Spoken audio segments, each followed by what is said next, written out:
Voces y Saberes. Un podcast que aborda temas sobre educación y comunicación. Voces y saberes, ven a escuchar. Ideas que vuelan, vamos a explorar. Hilos que se tejen, vamos a aprender. El eco del mundo lo vas a entender. Hola a todas y todos, bienvenidos a un episodio más de Voces y Saberes, el espacio donde dialogamos sobre educación, comunicación y los desafíos que enfrenta nuestra sociedad actual. El día de hoy hablaremos de algo que va más allá de leer libros o escribir textos. Hablaremos de la literacidad, una competencia que nos permite leer, interpretar y producir mensajes en todos los lenguajes posibles, textuales, visuales, audiovisuales y digitales. Como es de costumbre, se encuentra conmigo David Beltrán. Hola Michelle, bienvenidos todas y todos en este episodio. En un mundo saturado de información, ser literato mediáticamente no solo es una habilidad, es una necesidad. Pero, ¿qué significa leer y escribir en tiempos de redes sociales? ¿Y cómo se enseña a leer y escribir en el ecosistema digital actual? Pues quédate con nosotros que descubriremos esto y otros temas más. Muy bien, David. Pues, ¿qué te parece si para empezar nos presentas a nuestra invitada para dar respuestas a estas interrogantes que planteaste en primer término? Muy bien, con nosotros se encuentra Eloísa Alcocer Vázquez. Es doctora de Literaturas y Lenguas Hispanas por la Universidad de California, Santa Bárbara. Actualmente es profesora de la Facultad de Educación de la UADY, compañera mía y amiga mía, donde enseña asignaturas sobre escritura y fomento a la lectura. Ha coordinado proyectos de fomento a la lectura como fue Libraria, que recibió el apoyo del Fondo Nacional de la Cultura y las Artes 2 veces consecutivas en los años 2017 y 2018, y el proyecto denominado Modelo de Activación Lectora, que recibió el apoyo de CONACYT como parte de los PRONACES en educación en el año 2021 al 2024. Se desempeña como editora de la revista Educación y Ciencia desde el 2015 y es parte del Sistema Nacional de Investigadores e Investigadoras en el nivel 1. Cuenta con perfil deseable PRODEP y pues ahora es parte de Voces y Saberes. Bienvenida, Eloísa. Gracias, David. Gracias, Michelle, por la invitación. Es un gusto estar en el podcast Voces y Saberes. Lo sigo muy de cerca y me encanta el contenido. Así que es un gusto estar aquí. Muy bien, pues entonces vamos a iniciar esta interesante charla. Me gustaría hacerte una primera pregunta. Cuando hablamos de literacidad, ¿a qué nos referimos realmente? Gracias por esta primera pregunta y pues vamos a comenzar. El término literacidad es un término pues muy cercano al término que comúnmente usamos, que es el de alfabetización. Es un término principalmente anglosajón y viene de un grupo de estudios que se llamaron los Nuevos Estudios de Literacidad, que un poco lo que trataban de hacer es distanciarse del concepto tradicional de alfabetización, que nosotros lo hemos escuchado una y otra vez, ¿no? Campañas de alfabetización, número, como una estadística, número de sujetos alfabetas, número de sujetos analfabetas, y esto cómo va cambiando pues con los sexenios, con ciertos años. Entonces surge este término adoptado desde Latinoamérica como para replantearnos ese concepto de alfabetización, de ese saber leer y escribir, no únicamente como una decodificación de mensajes, sino como algo que está conectado con nuestra realidad, como una práctica social, cultural, que está muy conectada con lo que nosotros vivimos. Entonces, ese es el lenguaje, no únicamente que es, que una vez aprendimos en la primaria, que está en los libros, sino que es el lenguaje que es parte de nuestra vida diaria para integrarnos a la sociedad, para de alguna manera estar decodificando estos mensajes y transformándolos. Entonces, digamos que no es algo separado a este concepto de alfabetización que tiene la UNESCO. A mí me gusta mucho la definición última que tiene, que es una habilidad compleja, que tiene mucho que ver con pues, nuestra relación con el mundo, más allá de una cuestión mecánica, memorística, o como nos enseñaban, se acordaron en la primaria, ¿no? A leer en voz alta. Entonces uno asocia que alfabetizar significa pues saber leer y leer muy bien, ¿no? En el salón de clases y que se escuchara muy claro. Con los estudios de literacidad venimos a complejizar de nueva cuenta lo que es leer y escribir como una práctica que ejercemos día a día y que tiene que ver con quienes somos como seres humanos al final y nuestras dinámicas sociales y culturales. Bueno, hablando un poco de esa complejidad del término en relación a que de antes únicamente veíamos esta codificación y hoy tiene un sentido diferente, me gustaría preguntarte cómo ha cambiado la idea de leer y escribir en la era de los medios y las redes sociales. Buenísima esta pregunta. Inclusive se habla de nuevas competencias que son parte del ámbito digital. O sea, cuando nosotros hablamos de lectura, en un principio, pues lo que pensamos es decodificar el mensaje, interpretar, inferir y reflexionar. Pero con todo este vuelco de leer y escribir en redes sociales, empezamos a ver, sobre todo en los jóvenes, competencias de apropiación de contenido. Entonces resulta que leer ya no es solo, ay, entendí el mensaje muy bien, o contestar estos cuestionarios de comprensión lectora, pues sí entendí. Con el vuelco de las redes sociales, e inclusive se dice que esto empieza muy fuerte con el fenómeno de Harry Potter. Con este fenómeno que fue Harry Potter, que no fue únicamente leer un libro, sino fue participar en foros, en blogs, seguir las películas, empezar a generar contenidos. Hablamos ya de competencias que tienen que ver mucho con la apropiación del contenido, con un plano creativo e inclusive con la extensión de la experiencia de lectura. O sea, yo leo, pero a la vez empiezo a consultar información, empiezo a ver blogs, empiezo a ver videos, empiezo a ver otros que leen. Entonces, creo que esto se hace como muy interesante porque a veces lo vemos en sentido negativo, ¿no? Para empezar, estamos como que es muy común decir, oye, ya no leen los jóvenes porque no leen como antes, ¿no? ¿Sabes qué? No solo no leen, están metidos en redes sociales y un poco perdemos el foco de estas nuevas competencias. Para un joven es mucho más fácil pensar que eso que lee lo puede convertir en un fanfiction y que puede subirlo al Wattpad y que puede generar un contenido que otros van a empezar a leer y van a empezar a acercarse. Entonces, creo que estos cambios mismos de estas prácticas de lectura y escritura nos regresa a ese primer concepto que hablábamos, como una práctica cambiante, como una práctica que está rompiendo su mismo paradigma todo el tiempo, ¿no? Su misma definición todo el tiempo y nos va conectando a otras realidades que más allá de decir si son buenas o malas, están presentes, ¿no? Como son las redes sociales. ¿Qué hacemos con ellas? ¿Cómo vamos direccionándolo? E inclusive cómo vamos conviviendo en el plano educativo con estas nuevas competencias. Creo que ahí va la discusión actual. Excelente. Hablando precisamente ya del plano educativo, de la complejidad, de la cantidad de competencias que los chicos van desarrollando, porque ya no solamente leen, interpretan, transforman contenido. Entonces, ¿de qué manera los docentes pueden fomentar la literacidad en sus aulas? Pues esto es una pregunta como que todo el tiempo como docentes nos tenemos que ir replanteando, porque a nosotros nos enseñaron a leer de una manera.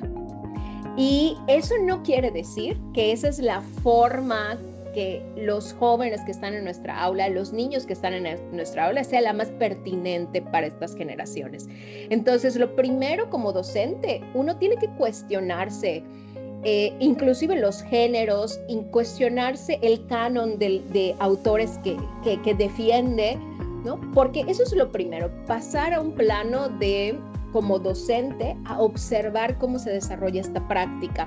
Recuerdo que trabajamos con docentes en el proyecto de modelo de activación lectora y una docente en particular me compartía que el diplomado, ¿no? Donde replanteábamos lectura, le había servido para cuestionarse los autores que ella quería de alguna manera imponer en su casa y con su propia hija. Y que todo el observar estas prácticas tan complejas, que son tan variadas, y que inclusive no podemos partir del desprestigio de otros géneros. Estoy hablando del manga, estoy hablando del cómic, sino empezar a valorar desde el ámbito de la escuela estas otras formas de leer. Creo que eso es un reto muy grande porque hay un encuentro de generaciones en las escuelas, y en este encuentro de generaciones tuvimos formas muy diferentes de acercarnos al acto de leer. Y que un joven lea One Piece no significa, y no esté leyendo a Gabriel García Márquez, no significa que ahí hay algo que quitarle, ponerle, enseñarle, sino creo que un poco lo que hacíamos con el diplomado era permitirle al docente ver qué hay detrás en ese otro género que no se ha acercado. ¿Qué se puede observar? Porque, por ejemplo, tocando el tema de One Piece, hay toda una serie de valores de la cultura japonesa. Una forma de comprender el liderazgo, el trabajo en equipo, lo que significa ser parte de una comunidad. A ver, eso es lo que nosotros queremos promover como docentes. Entonces, oye, si es en manga, en One Piece, y todos lo están ahí, mis estudiantes, bueno, ¿por qué no lo voy a hacer? Entonces, creo que esto es parte de como docentes, uno, pues nuestras prácticas van cambiando. Entonces, tiene que pasar por un cuestionamiento y un replanteamiento. Y creo que también por otro sentido, pues ya hablábamos de que ahora estamos viendo una mayor facilidad en los jóvenes de apropiarse del contenido. Entonces, ¿cómo vamos superando esos cuestionarios de lectura, ¿no? O sea, leímos y ¿cuál fue el cuestionario de lectura? Y se quedó allá. No es que esté mal, pero a partir de ese que es reflexionar sobre la información, bueno, ¿qué surge, ¿no? Y cómo voy propiciando en el aula que vaya surgiendo esa voz propia del estudiante. A ver, yo leo, pero de lo que leo, bueno, se vale decir qué sentí, qué me hace pensar, qué me lleva a producir más ahí de consumir esta información, la entiendo muy bien, contesto el cuestionario y se acabó. Entonces, creo que viene como docentes esta parte de, bueno, ¿qué hago con la lectura? Y eso me parece sustancial. ¿Qué hago con la lectura? ¿Lo dejo en un comprendí, identifiqué información? ¿O empezamos a trabajar mucho más con reflexión, creatividad, surgimiento de una voz propia dentro de nuestros estudiantes? Me parece sumamente interesante cómo el cambio generacional nos va permitiendo identificar esas diferencias, ¿no? En el sentido de que nosotros, dentro de esta dinámica de docentes, enseñamos bajo un solo formato y ellos están leyendo varios formatos, es decir, no solamente es una lectura impresa, es un podcast o un audio, es un audiovisual, y ahí es donde genera una complementariedad de la información que ellos están teniendo en cuenta. En cambio, nosotros estamos únicamente pensando en un libro o en un audio, pero por separado, y no le vemos cómo pueden complementarse dentro de este ejercicio. Pero hablando de esa literacidad, también es posible en los medios. ¿Crees que hoy los jóvenes, aunque en esta dinámica de estar hiperconectados, son realmente competentes en el manejo crítico de los medios? Hablando también de esa transmedia que estamos refiriendo. Pues bueno, creo que sí hay que partir de que dentro de la competencia lectora, la capacidad de evaluar y ser crítico es de un nivel complejo. O sea, nuestro primer nivel es el de identificar la información.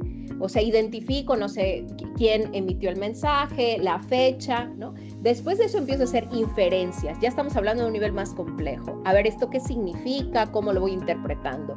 Pero después de ese nivel viene el de evaluar la información y reflexionar. Entonces, independientemente del formato, ya estamos hablando de una habilidad que es compleja y que de nueva cuenta, ¿no? Independientemente del formato. O sea, me va a dar tanto trabajo llegar a ese nivel en algo impreso como en algo que está circulando en las redes. Y claro, ahorita vemos que estos contenidos van uno tras otro. Entonces, ¿cómo llego a ese tercer nivel si ya estamos hablando de una complejidad?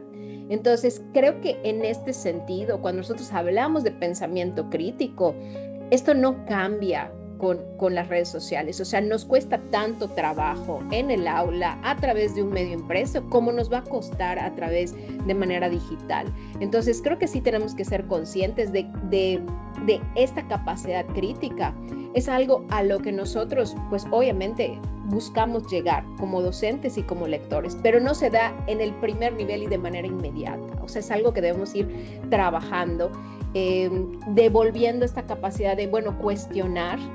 Creo que es muy importante el ir cuestionando esto que vamos consumiendo, y va conectado, de nueva cuenta, creo que con esta visión positiva de las redes, porque muchas veces a nosotros, cuando nosotros leíamos y en la forma en la que recibimos educación, no podíamos interrogar al autor.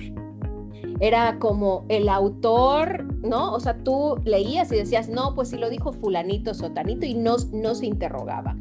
Y creo que ahora el autor es alguien mucho más cercano, es alguien que se apropia del contenido y empieza a dar una visión. Entonces, creo que hay que ser positivos en este sentido. O sea, si el autor ya bajó de su cumbre, es un ejercicio que inclusive yo puedo empezar a ser autor, pues eso sí va generando pues esperanzas a esta formación de pues pensamiento crítico, ¿no? Porque claro, yo al ser autor me empiezo a fijar más de cómo se emitió el mensaje, de cómo lo están articulando, cómo lo están fundamentando. Entonces creo que es un ejercicio completo, que no podemos aislar lo que está sucediendo en las redes sociales de lo que está sucediendo en nuestra aula.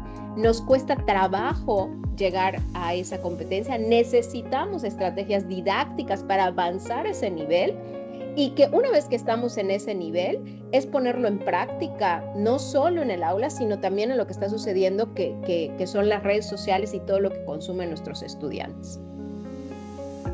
Me encanta esta idea de cómo todo se empieza a interrelacionar entre el trabajo del docente, entre las diferentes formas que hoy en día los jóvenes tienen para leer, para interpretar esta información, y el papel tan importante que juega el pensamiento crítico. Entonces, cómo el docente debe de estar llevando y observando a la par las diferentes maneras que se tiene para poder desarrollar todas estas competencias. En este sentido, ¿qué papel juega la escuela en el desarrollo de esta habilidad? Pues creo que lo primero es replantearse de manera constante qué entendemos por leer y escribir.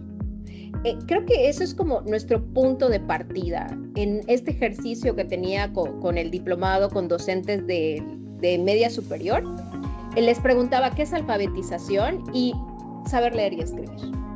Entonces era todo un proceso volver ese saber leer y escribir. Saber leer y escribir, pero es que puedan tener una respuesta. Pero es que puedan desarrollar su creatividad. Es que además digitalmente puedan navegar. Entonces es como todo un proceso el ir observando que esto va mucho más allá de sé leer y sé escribir. Entonces creo que lo primero es que la escuela tiene que replantearse esos conceptos, porque al replanteárselos, pues abre su concepto de literatura, su concepto de géneros. Cuando hablaba David, pensaba mucho en, claro, seguimos enseñando los mismos géneros.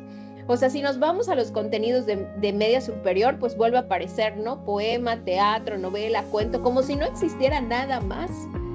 Entonces, ¿qué sucede? Y esto se dijo desde el 2010, Gemma Luch lo dijo, la escuela empieza a quedar descolocada o distanciada de lo que está pasando con los jóvenes y lo que están consumiendo y cómo lo están leyendo y las prácticas. Y creo que eso no podemos permitir que pase en la escuela, que se quede como una práctica tradicional, en la que ya no se identifican las y los jóvenes, porque no identifican sus géneros, sus autores, sus formas de leer, sus formas de conectar la lectura. Entonces creo que esta tarea constante como escuela, pensando en todos como comunidad, el irnos replanteando qué significa leer, qué significa escribir, y en lugar de tratar de imponer nuestra propia visión, entendernos como sujetos de un momento, y que vienen otras formas de leer y otros géneros, y tratar de ser más receptivos a esto. Por un lado. Por otro lado, pienso también que todos tenemos este discurso, lo he escuchado una y otra vez, de lo importante que es leer, ¿no? Lo importante, todos le apostamos a la lectura, pero de alguna manera volteas a ver y la biblioteca está descuidada, está con materiales de hace siglos, el préstamo de libros es súper complicado, no lo devuelves el día y te penalizan 3, 4 semanas, entonces de pronto dices, a ver, o sea, le quieres apostar a fomentar y promover la lectura, pero como que de manera integral esto no se ve o no parece que es.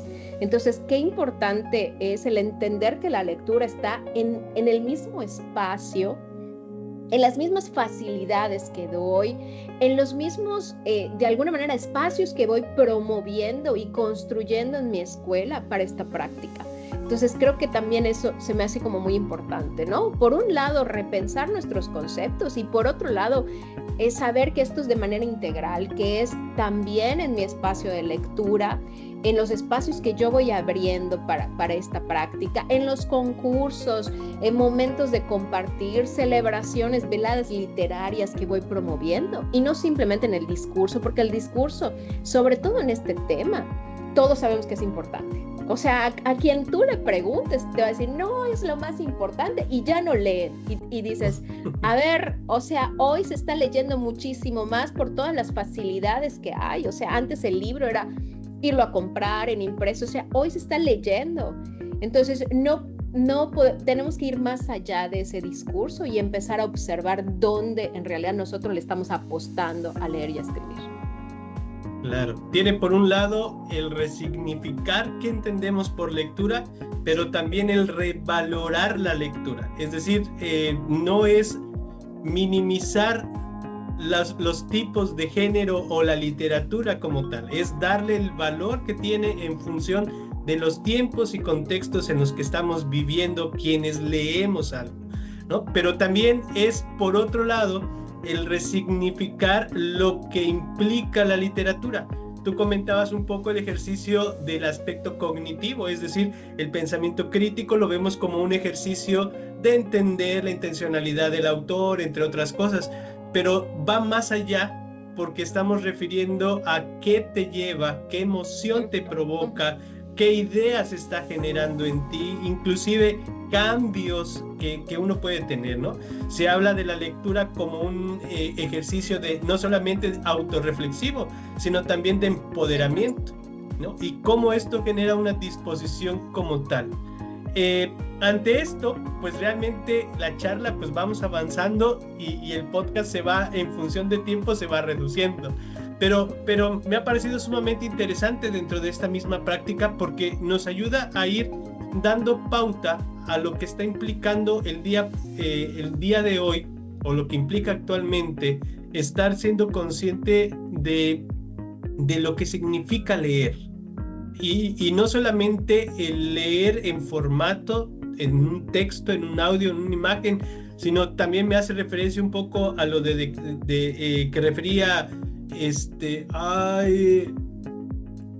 Derrida cuando hacía mención que nosotros somos textos y que indudablemente al ser textos también nosotros damos información, nos interpreta y nos genera un tipo de lectura totalmente enriquecedora, ¿no? Entonces esto también es importante decirlo porque necesariamente al estar implicados a leer nos motiva también a provocar y a desarrollar textos de nuestras ideas, de nuestras opiniones, sentires, dentro de esta experiencia que tú has tenido del trabajo con los chicos, con los adolescentes, ¿cómo se ha provocado esto y qué resultado has visto? Cuéntanos una experiencia significativa que te haya dado esta promoción de la lectura con adolescentes y jóvenes de medio superior.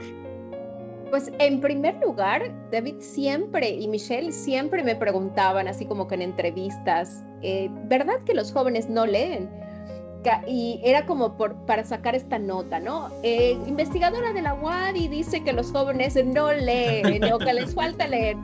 Y era todo lo contrario. Nosotros trabajamos en municipios, trabajamos en Peto, en Sucacab, en Tecó, en Chemash, y nos dimos cuenta que hay un entusiasmo genuino por lo que deja la lectura, por los talleres de lectura, por lo que implica escribir. Y eso lo encontramos en jóvenes cercanos a la ciudad y lejanos también, y o sea, no había una distinción que yo te diga, no, en Mérida pasaba esto, pero eso no pasaba en Chipchurú Pueblo, no, todo lo contrario. Entonces, creo que a mí sí me habla de un momento donde, así como hay jóvenes que les gusta el deporte, hay jóvenes que les gusta, hay un grupo de jóvenes que les gusta estar en actividades de lectura, porque les permite explorar sus emociones, les permite explorar su interpretación del mundo, lo que les interesa.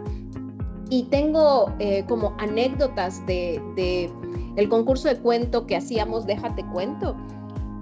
Logramos ya para la tercera edición, nos dimos cuenta que teníamos 2 estudiantes que habían participado 3 veces y 3 veces habían sido seleccionadas. Identificamos a 2 más que habían sido seleccionados 2 veces. ¿Y qué significaba esto? Quiere decir que este concurso de escritura creativa había atravesado su bachillerato completo. O sea, primero, segundo, tercero, cada año esperaban la convocatoria, mandaban el cuento y entre más de 100 cuentos volvían a quedar. Para nosotros ellos eran un número, obviamente, porque todo viene como que cada cuento venía codificado. Y de pronto cuando abríamos y descubríamos quiénes estaban detrás, empezábamos a ver, volvió a aparecer Silvia Yaretsi de Tixpehual, volvió a aparecer Joana. Entonces nos dimos cuenta que este espacio se empezó a construir como ese lugar en el que a mí me gusta estar como joven y que voy a regresar y que voy a perfeccionar mi cuento. Estaba leyendo algo que nos compartía Silvia Yaretsi de Tixpehual, que fue la que participó 3 años. Decía que ella cada año leía los otros cuentos y entonces empezaba a ver lo que estaban escribiendo los otros y de qué manera decía, a ver, ¿cómo lograron esto? ¿No? Porque parte de lo que contaba en la anécdota es que a ella le llevaba mucho, sus cuentos eran muy largos y había una extensión pues máxima, ¿no? Entonces, cuando ella empieza a leer los otros cuentos, empieza a observar y a decir, oye, ¿cómo lo logró? ¿Por qué lo dijo tan breve? ¿Por qué lo dijo de esta manera? Entonces, a mí me habla todo esto de, claro, nosotros estábamos trabajando con estrategias, pero estábamos construyendo espacios donde ellos se identificaban, donde las y los estudiantes se identificaron y regresaban y creaban un sentido de pertenencia e identidad durante el transcurso de su bachillerato. Entonces, qué importante son estos espacios, porque sí hay jóvenes que los están buscando, que les gusta estar, les gusta comunicar a partir de leer y escribir, y van a regresar como ese espacio donde a ellos les gusta estar. Qué interesante. Qué interesante, porque precisamente empieza a formarse como una plataforma que va formando a los chicos y que ellos se van fogueando, van aprendiendo, van mejorando, y eso habla de un interés genuino que surge de ellos, pero que además existe la motivación y la guía para seguir avanzando. Entonces, esto es genial, es genial. Ahora, hablando de esta misma experiencia, a partir de tu experiencia muy personal, ¿cuáles serían los 5 puntos que debemos aprender sobre este tema? 5 cositas que digamos, estas son las más. Ya, muy bien, qué difícil. Vamos a sintetizar. Pues, número 1, que hay que pensar es el lenguaje como esta tecnología que tenemos los seres humanos para comunicarnos. O sea, el lenguaje no es esta cuestión mecánica que, claro, de pronto en la primaria lo aprendimos así, lo aprendimos a través de una oración, ubica el sujeto, ubica el predicado, pero realmente el lenguaje es esa herramienta que tenemos nosotros para poder comunicarnos. Entonces, creo que eso es como lo primero, porque muchas veces perdemos este foco de alfabetizar, cuántos somos, a ver, ¿no? ¿Qué nos permite ser sujetos alfabetizados? ¿Qué nos permite ser sujetos que tenemos esta tecnología? Pues nos permite ponernos en comunicación. Eso es lo primero. Entonces, número 2, cuando hablamos de leer y escribir, realmente estamos hablando de nuestra conexión con los otros. Entonces, claro, yo leo y escribo en la medida que entiendo los mensajes de otros, los recibo, pero yo también puedo plasmar los míos. Entonces, creo que este es el punto 2, esta conexión que permite leer y escribir con el mundo, con lo que está sucediendo, con los otros sujetos que me rodean y me permite conectar. Entonces, creo que esto es sustancial, no verlo como esta práctica aislada o esta práctica que es parte de la escuela, sino como esta práctica social, cultural, que me permite una conexión con los seres humanos. Número 3, la posibilidad de respuesta. Creo que esto lo hemos venido hablando. O sea, cuando yo leo y cuando escribo es porque tengo esa posibilidad de responder a esos mensajes. O sea, yo leo para escribir, yo leo para construir una voz propia, para tener una idea propia, ¿no? Y creo que esto se conecta con yo leo a otros autores, pero tengo la misma posibilidad de convertirme en autor o autora. Tengo la misma posibilidad de poder regresar una historia, ¿no? A partir de algo que yo leo. Entonces, la lectura como ese detonante para las posibles respuestas que yo puedo dar, ¿no? Porque está dentro de mi derecho de lector el poder responder.